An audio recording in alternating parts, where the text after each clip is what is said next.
Hey guys, it's Shahram from the Dialectic at Work, a podcast dedicated to understanding Marxian theory, its philosophy, its politics, and its economic. Last year, we discussed the climate crisis and a host of other issues intricately tied with the web of life with Professor Jason Moore. Professor Jason Moore, for those of you who missed our first episode with him, our first interview with him, is professor of sociology at Binghamton University and the coordinator of the World Ecology Research Network. He's the author of multiple articles and books. Amongst them is Capitalism in the Web of Life, The Anthropocene versus the Capitalocene, and A History of the World in 7 Cheap Things. Let me just add that, as you can deduce from the title of this show, The Dialectic at Work, this program is dedicated to the dialectical way of reasoning about the world. Professor Jason Moore is amongst those very few intellectuals in the world today who truly walk the walk and apply the dialectical mode of reasoning to his work. It is an honor and privilege for me to invite Professor Jason Moore. How are you, Professor, today? I'm doing great. Thank you so much, Shahram, for having me back. Last time when I was on your program, I read through the comments and they were all, your audience is so gracious. My favorite was one of them saying, "Wait a minute, where's Richard Wolff?" So I apologize. I'm not Richard Wolff, but I'll do my best. Professor, I wanted to ask you a fairly simple question. And the idea is to get as many people as possible interested in the lovely work that you've been doing. And I wanted to discuss with you, particularly your book, Capitalism in the Web of Life, which has a new preface. Spoiler alert for everyone else. I've already read it. And I wanted to talk to you about that particular book in particular. And I wanted to start with a fairly simple and straightforward question. What exactly do you mean by the web of life? It's a fantastic question. And my argument now for over a decade is that nature is amongst the most dangerous words in the language of power and also in our everyday language, where in the Western tradition, nature is used to construct racist, sexist, and other oppressive discourses that are also very much sustained through, of course, ideology and labor markets, imperialism, and all the rest. So I titled Capitalism in the Web of Life with Web of Life because if you say nature, people think you know what it means. They think they understand what you mean. They think that you're referring to the forests and the fields and the soils and the streams and all of that. People talk in everyday life. Well, I love to get back into nature. Really, what they're saying is, I love to get away from the stress and terrible alienation of everyday life and have some moment of quiet, of connection with trees and soils and creatures and maybe loved ones, friends on a walk. They love to go camping or hunting or something outdoors, none of which is nature. That's outdoor life is great, and I applaud that. But essentially, we are dealing as Marxists, as revolutionaries, with the problem of ideology in the ways in which there is, especially under capitalism, a binary code of man versus nature. And we'll talk in a minute about just how much Marx and Engels hated that binary and how historical materialism is launched through a critique of man versus nature. I use the antiquated form explicitly and consciously. So in essence, nature is dangerous because it smuggles into our thinking this idea that there are these abstract, outside, externally impose conditions of necessity on us. Now, of course, there's a web of life with fantastic power, and I've spent a lot of my life talking about how particular social relations, modes of production, civilizations, I call them world ecologies because they are both producers of environmental change, but also products of them, Of course, the Earth wobbles on its axis. The orbital variation of the Earth around the sun changes. There are asteroids that hit the planet. There are volcanoes that erupt. There are all manner of non-dialectical problems, non-dialectical antagonisms, to use the dialectical language, that human social relations confront, and they all respond differently to these events in the web of life. This, once we pose it in those terms, it becomes very much what Marx and Engels meant when they referred to labor repeatedly as a natural force. In the Grundrisse, Marx talks about labor as a specifically harnessed natural force. He's continually coming back to this, that yes, humans are a specific species with specific capacities. This undergirds his thinking about species being, of course, and alienation, of creativity, of potential, of all of this. Yes, of course, humans in their social specificity, which is also partly a biological specificity, those moments evolved together. As Engels said, labor created man. Labor was fundamental to the evolutionary process, not just the abstractly social, but the ways in which humankind evolves biologically is itself a social phenomena in which labor activates various possibilities and potentials. All of this is to get us out from under the tyranny of nature. And I think one of the best reasons to be conscious of the violence of this ruling idea, nature, is to look historically at which human beings were put into the realm of nature so they could be cheapened, their labor could be stolen from them, they could be oppressed, and then their labor taken and appropriated by capital through political mechanisms. But also, every time that ruling classes in the modern world are threatened, they always return to nature. They always invoke nature. They always invoke natural law. This, of course, was Marx's critique of Malthus. And it extends all the way through to spaceship Earth environmentalism in the 1970s, to the Anthropocene discourse and its politics of scientific dictatorship today, to borrow a phrase from Aldous Huxley. Wow. I read your new preface a couple of days ago, and you said something fascinating in that particular piece. You say that, I'm quoting from it. You say that rather than situating the popular Anthropocene within the history of counter-revolution since 1968, many Marxists presume the innocence of man and nature beyond history, the cultural logic of the environmentalism of the rich. Do you feel that, I know that you call the alternative that you've been proposing, i.e. cheap nature and Capitalocene, you jokingly refer to it as a slogan-like commitment.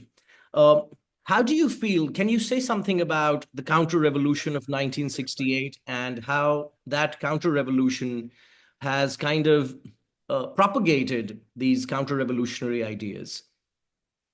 Absolutely. So for those who are curious, I've written a new preface to the 10th anniversary reissue of Capitalism and the Web of Life. It should appear sometime this year. And this essay is entitled Nature and Other Dangerous Words. It is an articulation of what I call the standpoint of the planetary proletariat in the web of life. And it's available on my website, many other places, jasonwmoore.com. 1968, of course, was the moment that, at least as a date, captures the world revolutionary upheaval of the long 1960s, both the socialist and national liberation struggles outside of the imperial West, but also a new period of working class militancy and student militancy in the imperialist centers. It's no coincidence that nature and especially modern, what is sometimes called second wave environmentalism, emerges immediately after those that upheaval of 1968. Nature and a new mass environmentalism, and I'll talk about who was in that mass environmentalism and who wasn't in just a moment. It emerges precisely at the moment of the of revolt, of revolutionary activity all across the world. The ruling classes of the imperial West and the United States were very concerned. William Yarborough, the deputy chief of staff for Army intelligence in October 1967, is looking at the big anti-war demonstration that fall, I think in October, against the Vietnam War. By today's standards, fairly small, tens of thousands. And he worried that there were not enough reliable military units at home to maintain order and in Vietnam to prosecute the war. This is, and what happens in 1968 is you have famously the appearance of Paul and Ann Ehrlich's The Population Bomb, which is, to put it in polite terms, tinged with racial anxiety, to say the least. Oh, yeah. And I encourage everyone to just go and read the preface of their widely quoted preface of their visit to Delhi in 1965. Reminds me of Malthus.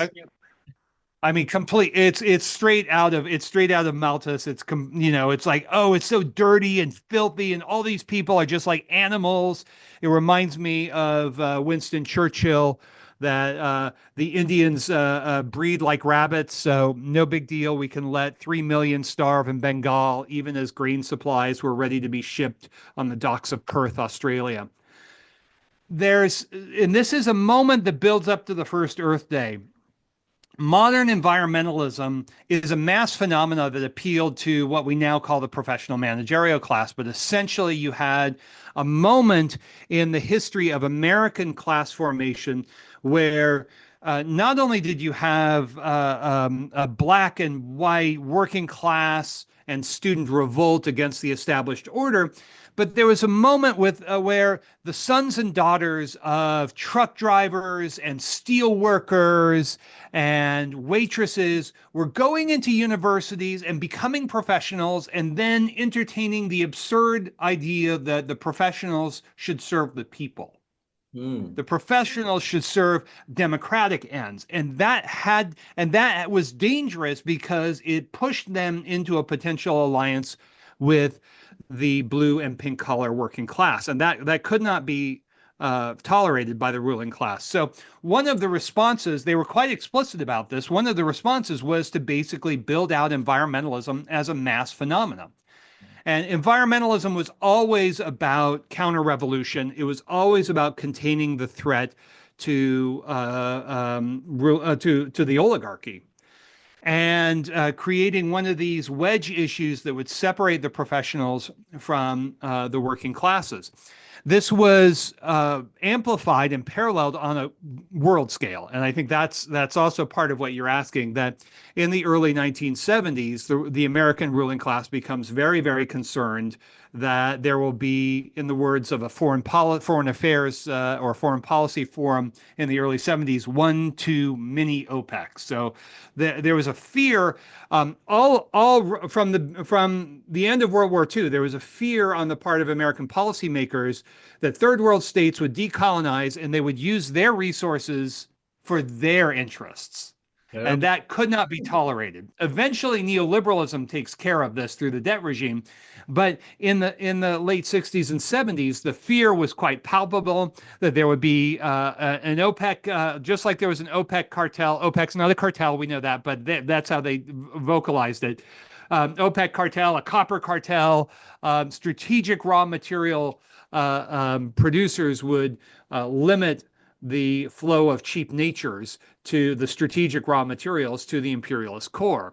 And that then set in motion a whole set of ruling class institutions like the Club of Rome, which produces Limits to Growth in 1972. You have oil company executives financing the organization of the first UN environmental conference in Stockholm that gives rise to the UN environmental program. There are the World Economic Forum, which starts in 1971, has its first conference theme on environmental questions. And essentially, what they were saying at that moment was a more brutal and direct version of what the Anthropocene says today. People like Richard Gardner, writing in Foreign Policy in 1973 in an essay called The Hard Road to World Order, says, what is needed is planetary management. And he says, well, it's not really world government, but it's sort of world cooperation, de facto world government. This is the idea that's been percolating in the minds of the imperialist transnational bourgeoisie ever since, through the Bilderberg Group, the World Economic Forum, the Club of Rome, the Trilateralists. All of these, and those are just sort of the obvious tips of the iceberg for this. But essentially, environmentalism was always a ruling class ideology. And what changed in 1968 was they convinced a bunch of professionals to engage in this kind of virtue hoarding, market oriented lifestyle environmentalism that in the United States, despite the mythology that goes on, in the United States, environmentalists never forced capital to bear any costs of environmental change. None.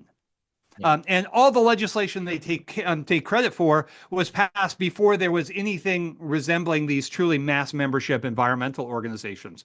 So there's this moment within the United States, which is important because, of course, it's the center of the greatest world empire the world has ever known.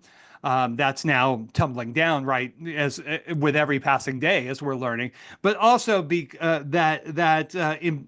imperial, in terms of the imperial ideology, environmentalism has been alive and well, and that's why today we have something like the new climate consensus, where nobody seriously argues for climate denialism anymore. And if you look at the CEO of ExxonMobil or the Pentagon or the intelligence agencies, they all freely say, well, yeah, climate change is real and we have to do something about it. And that's a real problem. Wow. Because they are doing something about it, and it's going to be deal with the climate change and make all of us pay. So, I They're going mean, to use nature, fear, climate emergency, state of exception arguments to do it. Yeah. so one, I mean, just excuse my ignorance, but because we didn't read a lot about this, in high school or in college even. Environmentalism, as I understood it 10, 15 years ago, was about loving nature as you hug a tree, that kind of stuff, right? And a lot of liberal folks took to that particular way of reasoning about the world. The standard kind of liberal, petty bourgeois kind of solutions, individualized solutions to the problem. But also some of the more sophisticated thinkers, of course, I'm referring to our comrades and friends at the Monthly Review, because you alluded to that in our last discussion, but we couldn't really get the chance to dive deeper into your critique of the Monthly Review and Foster, those kind of intellectual thinkers, comrades of ours. And your view has kind of, you've departed from their way of reasoning as well. And you're a critic of, obviously, a sympathetic critic of their view as well. Could you describe for our audiences in a simple kind of way how you departed from that way of thinking? Because early in your career, you were also kind of associated with those individuals. How did your thinking and your experience as a thinker and as a person from the working class who grew up as a as a member of the working classes, and you've never really become that ivory tower thinker. You've always been associated with the left, and you share your ideas with them. So I was curious, as were many of my friends in the audiences, how did your ideas depart from the ideas of Foster and the Monthly Review School? It's a great question. And honestly, it's one of the great tragedies of world Marxism. I don't want to overblow it, but of Marxism as a global conversation, intellectually speaking. It's one of the great tragedies that Monthly Review, under Foster's leadership, decided to pursue a ruthlessly sectarian approach to my critical reflections upon their trajectory.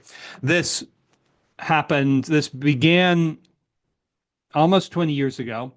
I reached out to Bellamy Foster, who I knew from my days in Oregon. He was never a teacher of mine except for a few undergrad classes, but we knew each other and we were comrades and convivial.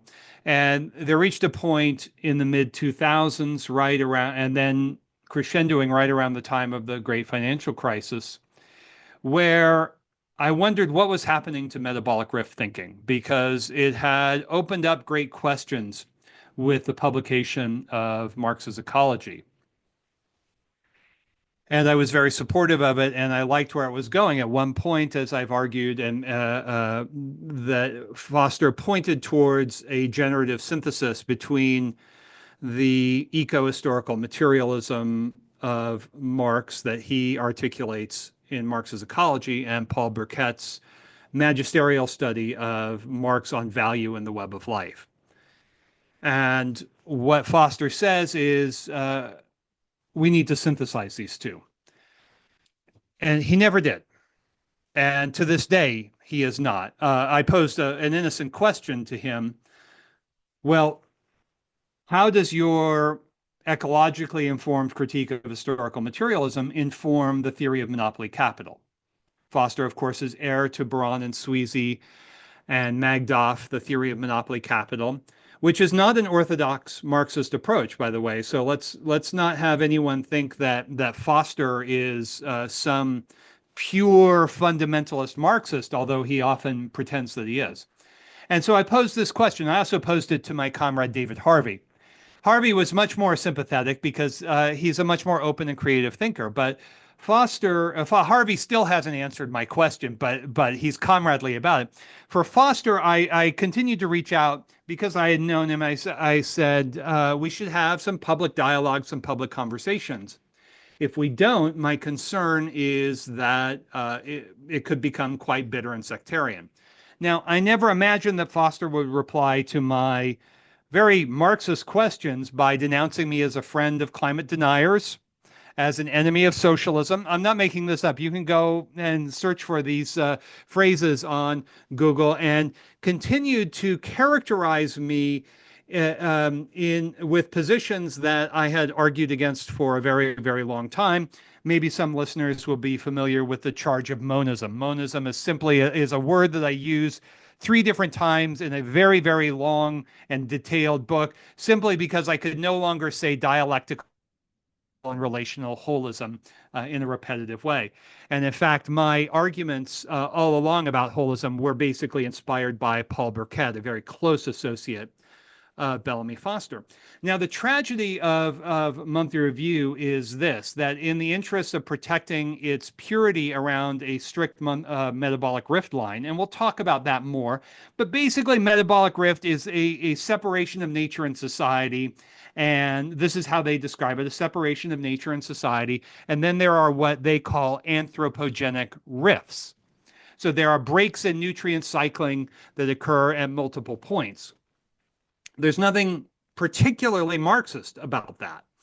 And metabolic rift is not a term that, not a phrase that Marx uses, which is okay. We can use different terms.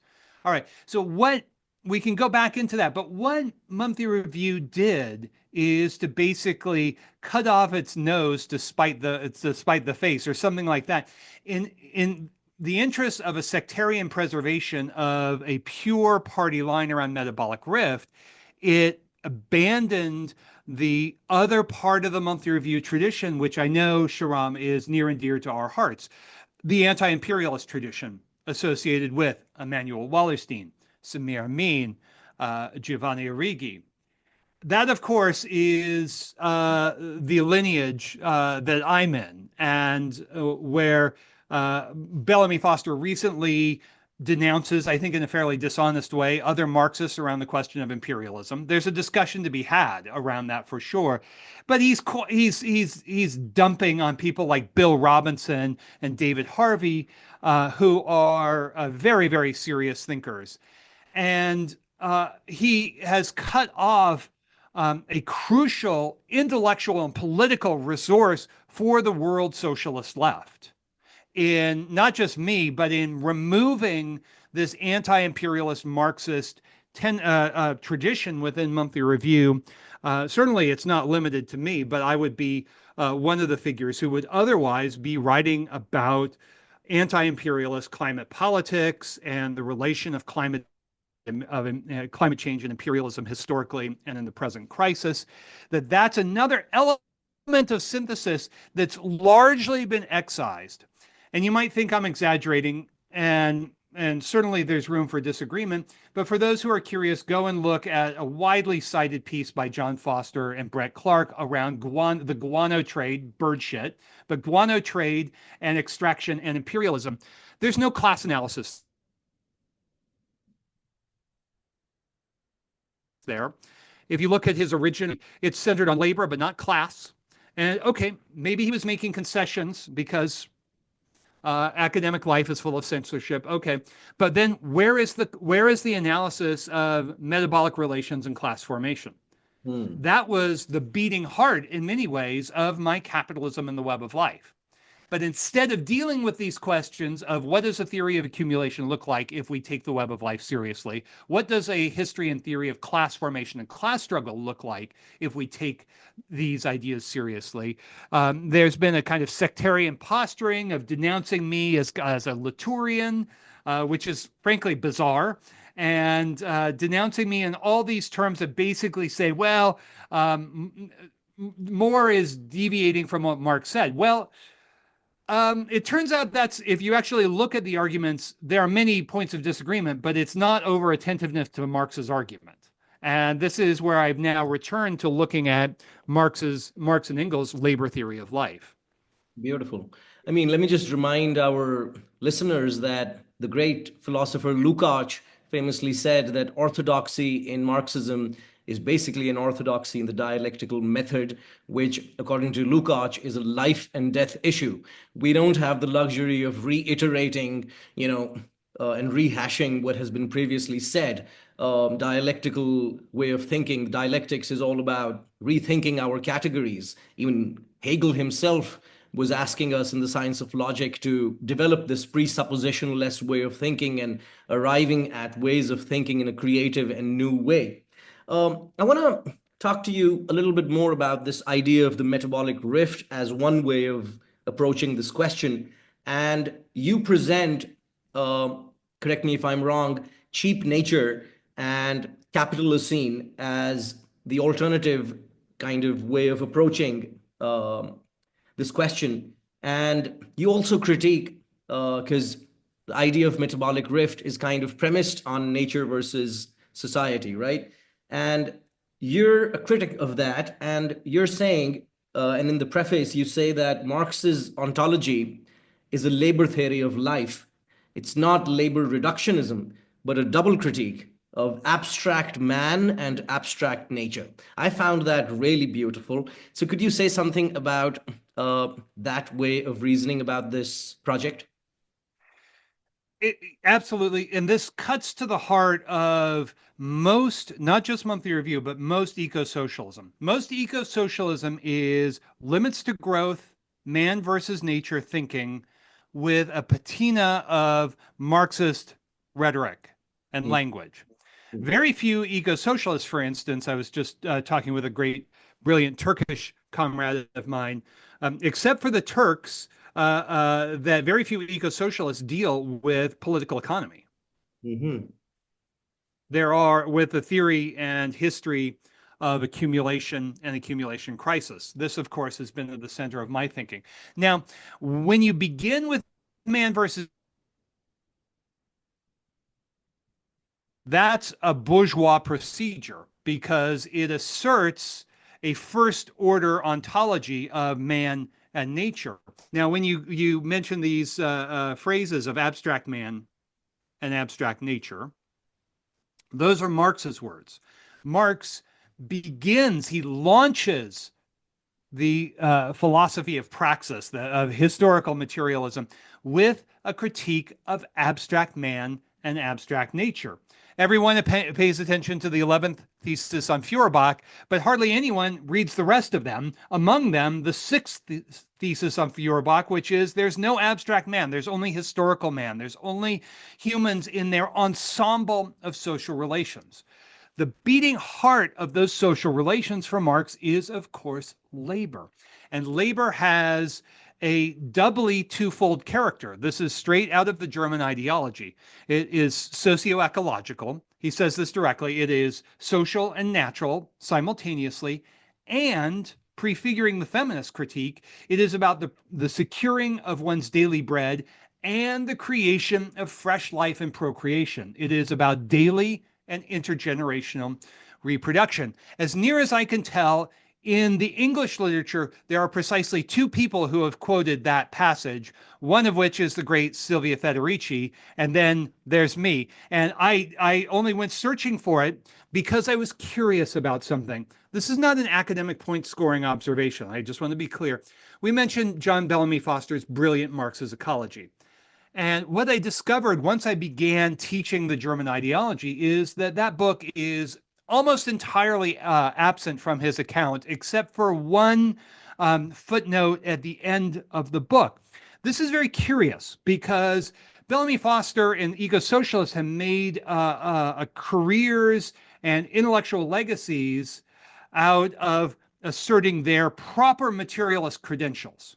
What's at the heart of materialism? Well, it's labor in the web of life. Labor is always, for Marx, a metabolic relation. Now, that means that labor produces environments, but the environments are also producing labor, both biologically within a given family or work entity, but also across generations, as we know today. And what is it about labor? So labor is not magical, but it activates, this is Marx from Capital, the opening page on the labor process. He says, labor activates potentialities slumbering within nature. That's a very, very, very powerful insight that, for instance, in eco-socialist literature, we're taught, well, there's exchange value and use value, and usually socially necessary labor time is just evaporated. But that use values are not just pre-existing realities. Use values are themselves the product of labor. And in all of this, labor is also a force of cooperation. This is also from the German ideology, by the way, is a force of cooperation, that it is a productive force to essentially transcend the famous fourfold alienation of labor under capitalism. This gives us a precious strategic orientation to understand the climate crisis. The climate crisis is indeed a class struggle in the web of life. It is a problem of labor, not in the reductionist sense, but in the sense that, properly speaking, dialectically, labor is in everything. The climate is in everything as well, but labor is in everything. It doesn't determine everything, but you can't explain anything without the specific labor relations in play. Wow. This kind of brings me to an author that you cited, the dialectical biologist, Richard Levine, and his work on trying to bring, I mean, we know, all of us who've read Engels, that Engels was really interested in the dialectics of nature as well. And Richard Levine kind of starts that book. The book is dedicated to Engels, for those of us who want to read that book. And he says something fascinating, that dedicated to Engels, who was right about a lot of things, but also got some things wrong at times. So how does biology per se, and I'm obviously Richard Levine is kind of the main authors that we've studied for that particular way of looking at. How did Richard Levine's work and the dialectical biologist inspire your way of reasoning in some way or the other as you approached this question as a mature scholar, thinking about ecology as your point of entry as well as your object of analysis? Richard Levins and Richard Lewontin are, in my view, amongst the most important dialectical thinkers of the past century. One of their perhaps their most famous book is called The Dialectical Biologist. They emerged as plant geneticists. Wow. And this is important because Richard Lewontin went on to become the past half century's greatest critic of genetic determinism, of course, related to eugenics. Eugenics itself was a fundamental part of mainstream environmentalism and now lives a kind of underground life, but its influence has not been dissipated.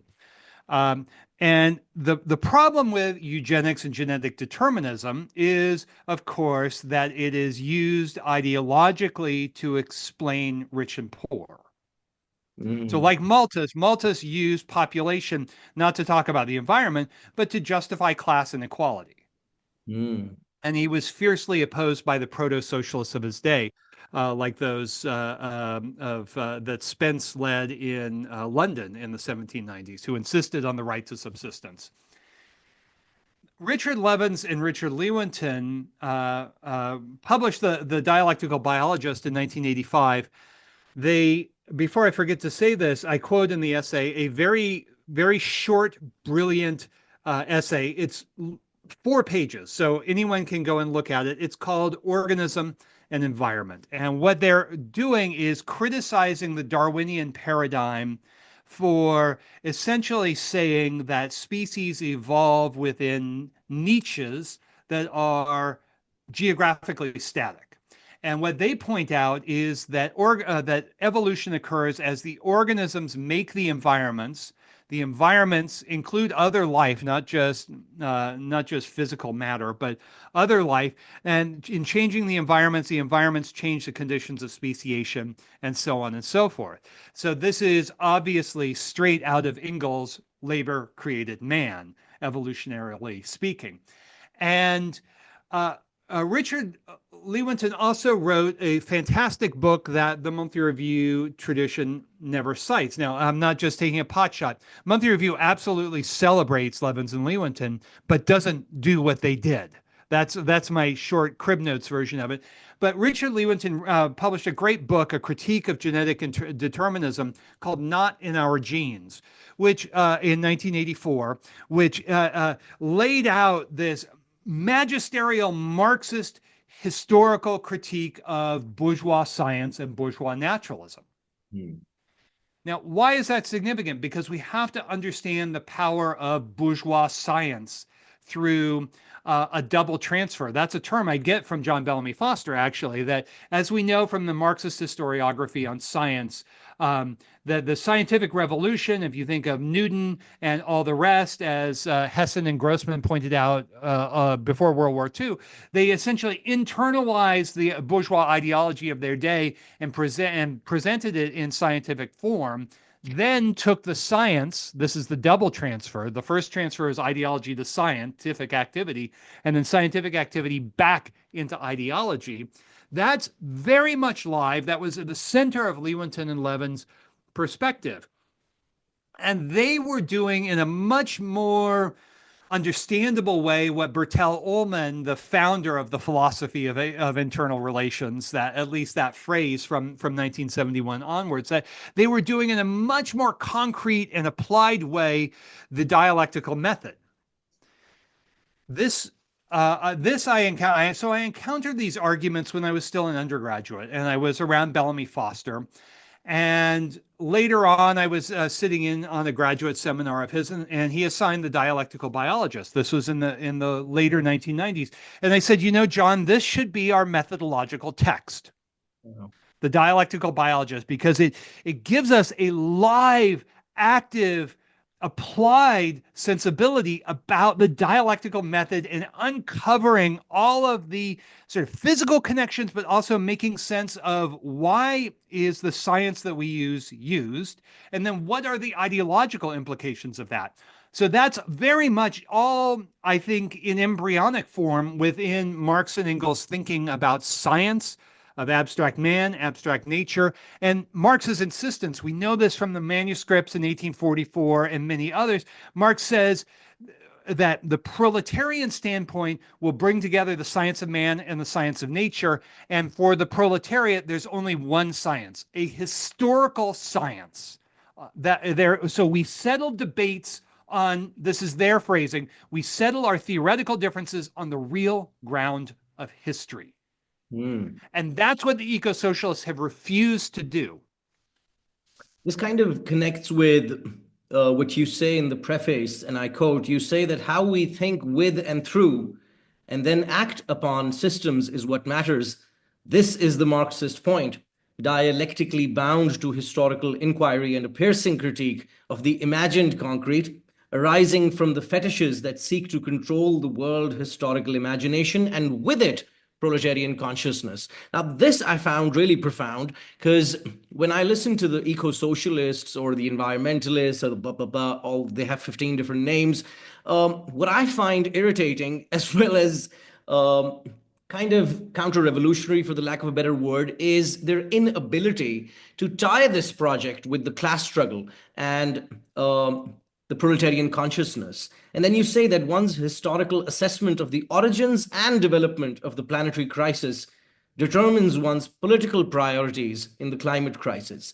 This was a really profound paragraph. Could you say how we, as people who are 21st century Marxists and want to rethink and, kind of present a synthesis, right? At the start, we discussed the possibility of, since you're criticizing this man versus nature thing, does it now open up this possibility with your approach to connect proletarian consciousness, class struggle, Lukácsian stuff, the reification of the proletariat, etc., with the climate crisis? So you're not denying the climate crisis, as our friend Foster believes. You're very much engaging with it, but you're saying that the damn problem can't be solved without proletarian consciousness. Can you say something a little bit about that? 100%. We need to the demands of a socialist praxis are not only about following today's headlines. Praxis for Marxists was always about the real ground of history. The praxis for a Marxist demands the skills of the contemporary analyst, the prophet, and the historian, all at the same time, that these have to be put together. And so praxis always has a contemporary moment and a retrodictive or historical moment. How do we make sense of historical change? So, for example, I have long pointed out that moments of significantly unfavorable climate change in the Holocene across the past 4,000 years, 4,000 years, have been moments of political possibility. They have placed extreme stress on the structures of class rule. A famous example of this is the crisis of the Roman West, where with the coming of the Dark Ages cold period and many other phenomena, to be sure, there is a fundamental crisis of class rule in the Roman West, and the peasants essentially take over, establish their own modes of production. They reestablish village life. They reorganize family relations so that men and women live much more equally. There's no strong class structure at all. There's some stratification, and they live healthier and better lives. We know this from amazing archaeologists who go and dig up graves and study them and do all of that work. But this has happened again and again. It happened during the crisis of feudalism. Of course, the ruling class eventually figures out how to become capitalist and then how to establish a capitalist world ecology during a moment of climate crisis. So absent from the eco-socialist imaginary, the Marxist ecology imaginary, is any sense of climate history. This is quite stunning. And we want to, and part of my point about a dialectical labor theory of life is we need to be able to make sense of dialectical contradictions and non-dialectical antagonisms. So the dawn of the Little Ice Age in the 13th century was probably triggered by an Indonesian volcano called Somulus, which erupted in 1257 and set in motion certain triggers that affected the North Atlantic Oscillation, amongst other elements of reality. The arrival of the Little Ice Age basically amplified all of the class contradictions of feudalism. That's to make a very long story very short, and then set in motion ferocious peasant revolts and worker revolts, but especially peasant revolts across Western Europe. So that's a big deal. We need to have a reckoning of how non-dialectical antagonisms mix dialectically join with dialectical antagonisms. That's crucial if we want to make sense of labor as the key question of the climate crisis. And the weakness of class analysis is on full display here. Just to sort of walk out the contrast with somebody like John Bellamy Foster, he speaks of something called the environmental proletariat, which is basically intersectionality. It's not a Marxist approach. It takes a formal conception of the proletariat as a wage-earning class and then adds on oppressed peoples. That's not you can call it what you want, but that's not a Marxist class analysis. What I've insisted on is that we understand class formation through the naturalized dynamics of racism and sexism. So race and sexism are always formulated in terms of nature. And then that we understand labor markets as fundamental to these structures.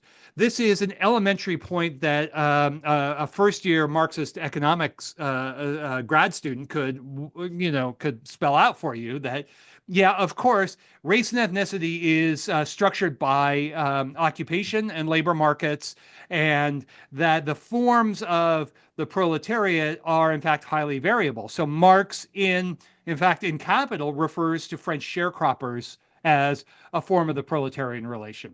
He refers in his critique of Proudhon and elsewhere to the plantation slave as a proletarian. That we know, and this is one of the problems with the formalist, the sort of class formalism that's come out from people like Andreas Malm and Matt Huber. They have many insights, but let's be clear that Marx does not define the proletariat in these narrow schematic terms as only those who work for wages. It includes also, as I pointed out, the extra-human and non-wage labor forms of human work, especially women's unpaid work. This is the femitariat, which is part of and also the unpaid work of nature as a whole. Now, these are the biotariat. These are not separate categories, though. I'm not giving a typology. That would be undialectical. These are all moments of the same dynamic of class formation and class struggle. So when Marx, on the Jewish question, quotes Thomas Munzer, the great communist priest from the German Peasant War, he says that the creatures too must go free. He's not some petty bourgeois animal rights advocate. He understands that the process of class formation and class struggle joins, as he says in Capital, the soil and the worker. He doesn't mean the soil as one thing and the worker as another. He's saying that capitalism debases both of them in the same way, different forms, but in the same way. And you can see in the chapter on the working day how Marx is talking about the exhaustion and destruction of what elsewhere he calls disposable human material. And so what the eco-socialists have missed is that the soil and the worker are dialectically joined, and a revolutionary consciousness must see these as dialectically joined. Wow. I wanted to kind of talk to you a little bit about historical materialism, since we talked about the German ideology. And you've written a really powerful book with your co-author, Raj Patel, History of the World in 7 Cheap Things. Could you say something about the idea behind that particular book and how you and Raj, your co-author, what kinds of conversations took place between the two of you? Because this is one of the most popular books that you've written. What was the idea? How did that book come about? And what is the central idea, if you want to share with our audiences a little bit about that book as well? So Raj and I have just published a preface to the Japanese edition of 7 Cheap Things called Cheap Nature is a Battleground. It's very, very short. And here's what cheap nature is. It is a strategy of accumulation that understands human work at its center, but that human work is always dialectically joined to its conditions of possibility in the rest of life.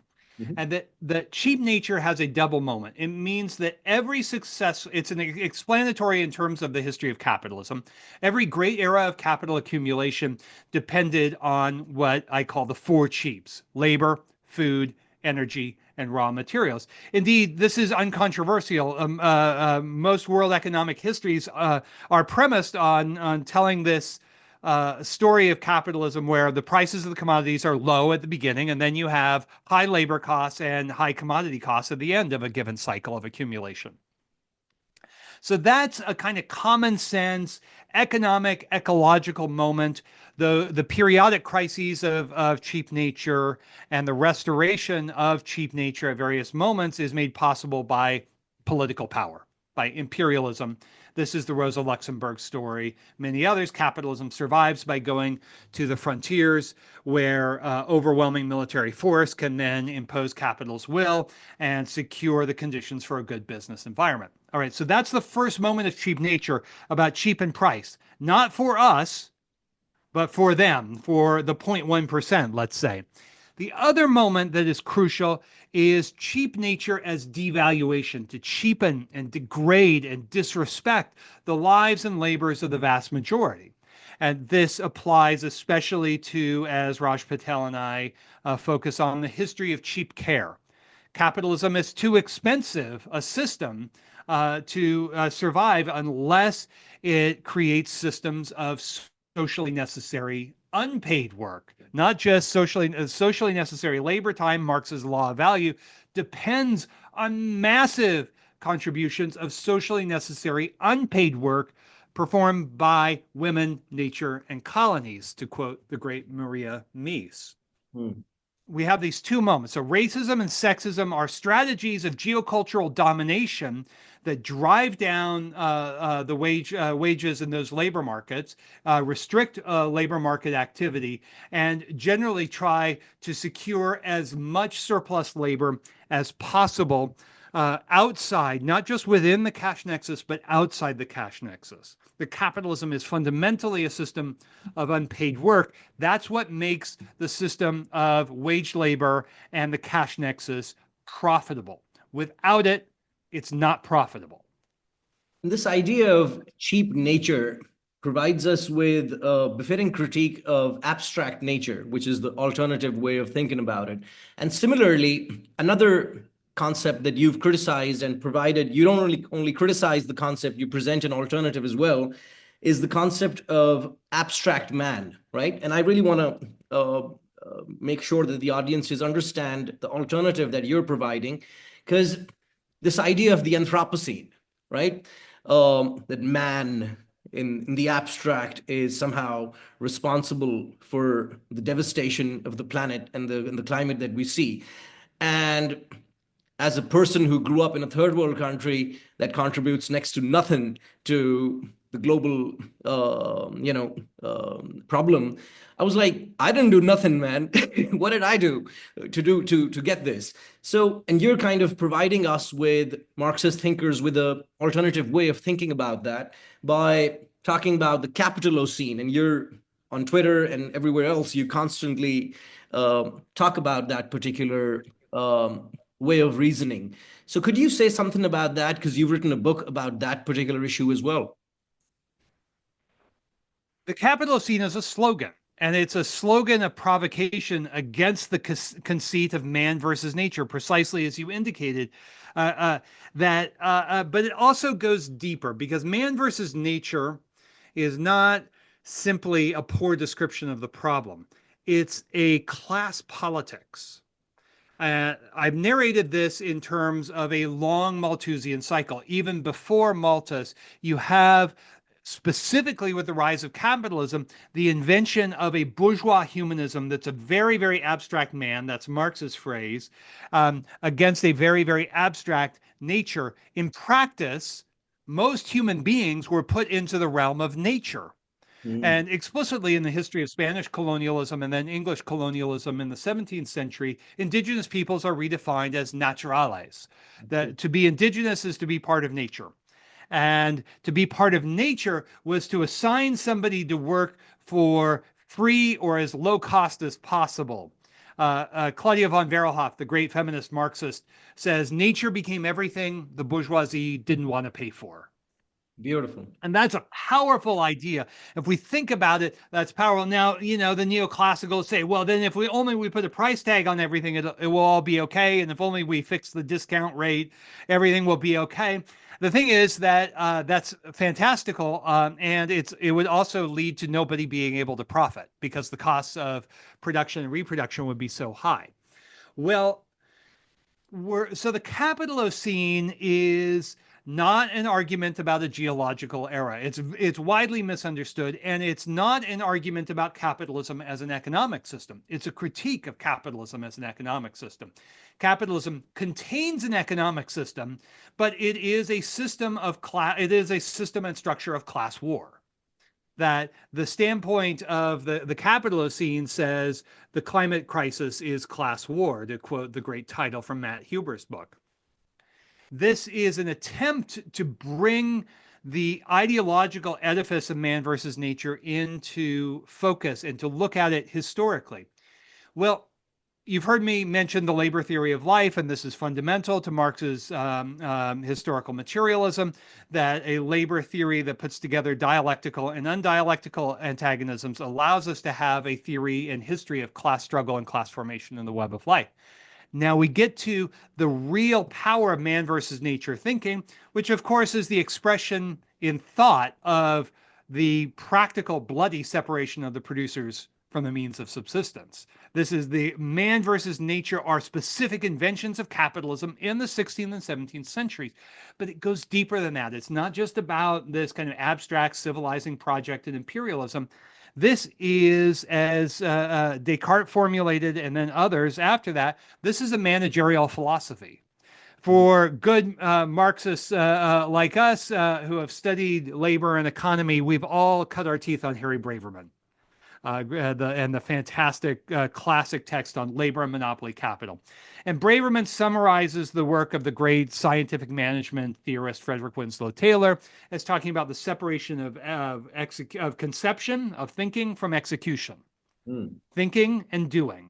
This was the Cartesian formula channeled by Descartes, channeling the spirit of the times in the 1640s and 30s. It was thinking things and doing things, extended things. Man versus nature is a managerial philosophy. And if we don't understand that, who's going to do the management? Well, the managers, but also the civilizers, the enlightened. This later morphs into liberal geoculture after the French Revolution. Liberal geoculture was essentially always ruled by the experts and expand the right to vote just enough that the masses feel like they have some semblance of participation in the system, but it was always an elite and professional managerial model of governance. This is where most of our social sciences come from. So sociology developed a social work to manage the unruly, savage, unkempt, dirty immigrant worker of the late 19th century, for instance. All right, so this is man versus nature thinking that's always mediated by a third. Call it society, call it civilization. Max Weber sarcastically called it the European rationality of world domination. This is why I'm always a little bit uncomfortable when I hear Marxists in an uncritical way invoke rationality and science and this and that. That yes, there's something to it. We can deal with it dialectically, but they're not understanding there's this deep and bloody history, especially when we put together rationality and ecology. I mean, people say, well, this is a historical coincidence, but I always point out that Ernst Haeckel, who coins the term ecology in the 1860s, was one of the co-founders in the first decade of the 20th century of the German Monist League. And this was a proto-Nazi organization that articulated Lebensraum, living space, through ecology. It wasn't the only one, but this is not just a random one-off in the history of ecological thought and ecologism and the work of scientists too. I mean, remember James Lovelock, who just died a few years ago, famous for the Gaia hypothesis. He was a straight-up eco-fascist. Gave interviews saying that the British Navy should be deployed in greater strength to stop the African immigrants from entering into Britain. I'm not, I mean, this is straight up what he said. Um, so this is something that I think Marxists need to be much more serious about to understand that ecologism has a very, very dark history going back to the origins of capitalism. And this is why nature is the most dangerous word in the language. No, absolutely. I was reading Mahmoud Mamdani, the scholar, anthropologist, Marxist, Fantastic. and he says something in his book, Define and Rule, where he talks about, and this is going to be particularly interesting for audiences from the Indian subcontinent, that soon after what we call the War of Independence of 1857 and what the Brits call the Mutiny, Sir Henry Maine, who was a bureaucrat in the British colonial system, came up with the idea that the native is bound to geography and to nature and to custom, whereas it was then the job of the British colonizer to civilize these particular individuals. So it resonates with a lot of people what you're saying, that this entire idea is bound with racist and oppressive ideas right at the start. Its origin tells you its story. Professor, we're running out of time as And always. they flow from nature. And with East India, I know we're almost out of time, but the East India Company, its personnel were trained at the East India Company College in Haileybury.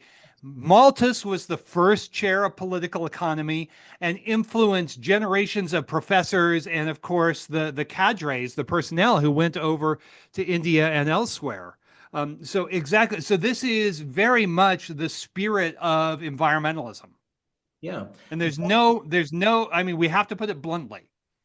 Absolutely. And it has manifested itself in extremely dictatorial forms. In the 1970s, Indira Gandhi, one of the prime ministers of India, basically in a period of emergency, talked about controlling the population. And this was done via brute force. I mean, often working class individuals were by force. They were, it was made difficult, or they were unable to have kids, basically. I don't want to use the Forcibly there were tens, maybe hundreds of thousands of working class men and women who were forcibly sterilized under a state of emergency proclamation. That should make your listeners think twice about invocations of the climate emergency. State of emergency declarations have always been bad for democracy and the working classes. Wow. And this is another indicator of the danger of naturalism and scientism and the way that it's deeply and powerfully corroded the liberal professional classes across the imperial West. Yeah. Professor, this is probably going to be my last question to you. Since you talked about Rosa Luxemburg, she had famously proclaimed that the choice available to us is very, very clear: socialism or barbarism. So I wanted to ask you a simple question that you've thought about all your life. As you say in the preface, you've been obsessed with Marx and class struggle and this way of reasoning about the world. I was curious about the following question. How can we incorporate the ideas of cheap nature and Capitalocene in the narrative of the left today, given that the choice available to us is socialism or barbarism?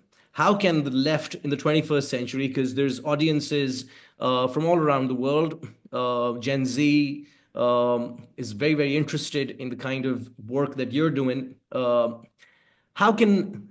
would be your advice to young people who are interested in pursuing Marxism as a way of understanding the web of life and capitalism and resisting capitalism today? What's your advice for them? I think reading Luxemburg is a great place to start. And Luxemburg, as usual, had a much more nuanced and sophisticated version of barbarism than the eco-socialist slogan of eco-socialism or barbarism, by which they basically mean collapse. Yeah. And it's taken over from a key strain of post-1968 environmentalism, which is what I call survivalism or survival environmentalism. Our survival is at stake. Survivalism is always a reactionary program. It's always scarcity. It's always reactive. And it forces us to live and act in a state of fear. I think this is extremely dangerous, and eco-socialists, along with mainstream environmentalists, have propagated this notion that the climate crisis is an existential threat. Indeed, as I argue in this essay and countless others recently, the climate crisis is so serious in the present that it is, in fact, unraveling and undoing the basic conditions for the endless accumulation of capital. That means, in a nutshell, that instead of advancing the rate of profit, the leading capitalists and their state entities are now seeking to protect the mass of profit. And that's a shift towards political accumulation, as Samir Amin and Bob Brenner and many others identified over the past 20 to 30 years. What does this mean in terms of climate? It means that we have to stop fetishizing the climate. We have to take seriously a great work by Naomi Klein talking about capitalism versus the climate. Right? It's so fundamental that she says, well, the problem is democracy. The problem is that the climate crisis is a fundamental breakdown of democracy. And you see what's happening in environmentalism calls for a climate emergency, but also the leading intellectuals, the leading scientists of the environmentalism of the rich are now beginning to say the quiet part out loud. Jorgen Randers of Limits to Growth fame, he writes in 2012 in a Club of Rome report, well, we need to have less democracy to deal with the climate crisis. Johan Rockström, who is, in my view, one of the politically speaking most compromised climate scientists. He goes to the World Economic Forum all the time. He's the chief scientist for the notable greenwasher Conservation International. He works with Earth League, which brands itself as an intelligence service for the environment. Rockström says explicitly, we don't need frontier activists. We are out of time, so we're going to have to work with the CEOs and the bankers. This is from a Guardian interview a few years ago. They're saying this part again and again. What is necessary is what the Anthropocene literature calls planetary stewardship. But make no mistake about it. This is a form of what Aldous Huxley once called a scientific dictatorship.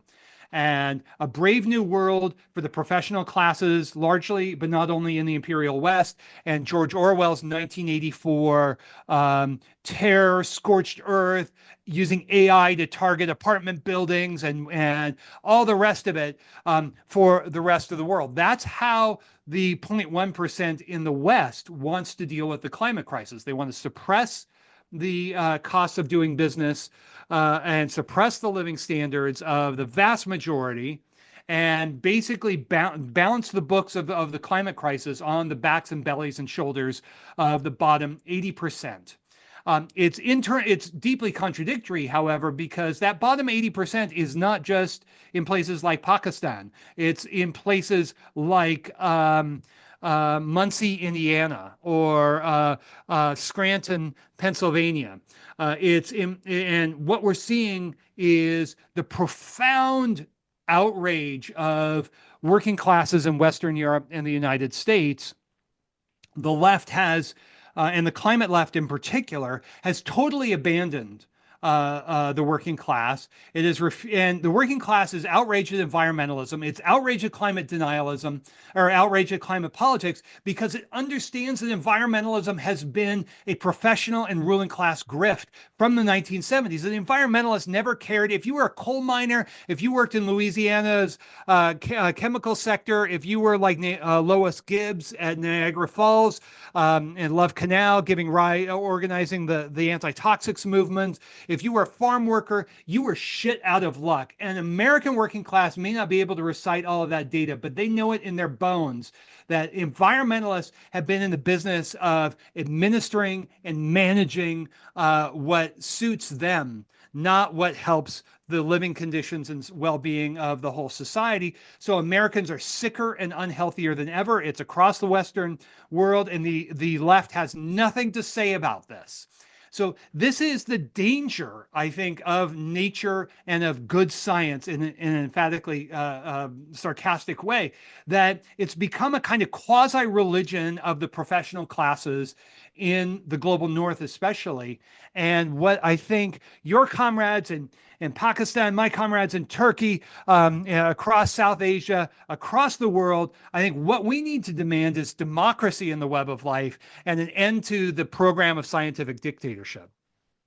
What we must demand is more democracy and an end to all forms of dictatorship. As always, Professor. Popular democracy, meaningful popular control over the means of production, over the means of governance, over the care of planetary life. And make no mistake about it, it's a dangerous process to embark upon, as anyone can tell you. You look at the history of counter-revolution across the vast century. Rich and powerful people never give up their wealth and power without a fight. And that's we have to be absolutely sober about that. Absolutely, absolutely. Thank you, Professor Moore, as always. Guys, I hope you got something out of it. Please let me know what you think. You can leave your questions in the comments and follow Professor Moore on Twitter and ask those questions directly as well. He's an amazing person and an amazing intellectual, and I'm very, very honored that he came to this show and gave us this beautiful interview. Thank you, Professor Moore. Guys, I'll see you all next week. Take care.